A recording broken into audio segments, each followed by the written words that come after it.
Gold hub తాకట్టులో ఉన్న బంగారాన్ని విడిపించి కొనబడును. అదే రోజు ఆన్లైన్ ధరకు కొని డబ్బులు ఇవ్వబడును. నమస్తే, వెల్కమ్ టు మనం టీవీ. నేను మీ ప్రియాంకరావు. మహిళా సిబ్బందిపై కన్నేశాడు, బలవంతంగా వేధించాడు, నెలల పాటు మానసిక హింసకు గురి చేశాడు.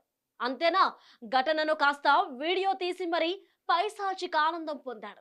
నెట్టింట వైరల్ కావడంతో వేటు పడింది. ఈ సంఘటన గ్రేటర్ హైదరాబాద్ మున్సిపల్ కార్పొరేషన్ పరిధిలో జరిగింది. కుత్బుల్లాపూర్ సెక్షన్ గాజుల రామారం సర్కిల్ పరిధిలో శానిటేషన్ విభాగంలో ఫీల్డ్ అసిస్టెంట్ గా కిషన్ అనే వ్యక్తి పనిచేస్తున్న పారిశుద్ధ్య కార్మికురాళ్లపై కన్నేశాడు.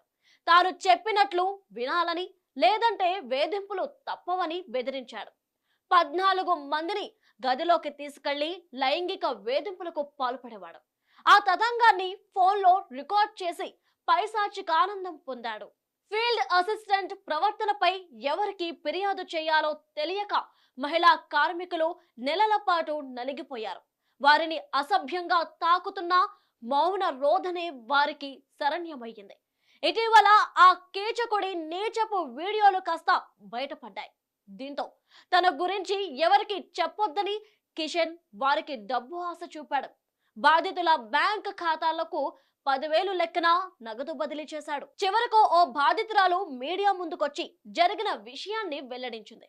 దీంతో కిషన్ ఘటన వెలుగులోకి వచ్చింది. అతనిపై చర్యలు తీసుకోవాలని కార్మికులు డిమాండ్ చేశారు. మహిళను వేధించిన ఫీల్డ్ ఆఫీసర్ పై గ్రేటర్ అధికారులు చర్యలు తీసుకున్నారు. విధుల నుంచి తప్పించారు. పూర్తి నివేదికను ఇవ్వాలని జోనల్ కమిషనర్ కు ఆదేశాలు జారీ చేశారు. హైదరాబాద్ నగరపాలక సంస్థకు మహిళా సారథ్యం వహిస్తుంటే మహిళా కార్మికులపై జరుగుతున్న లైంగిక దాడులు చర్చనీయాంశంగా మారాయి.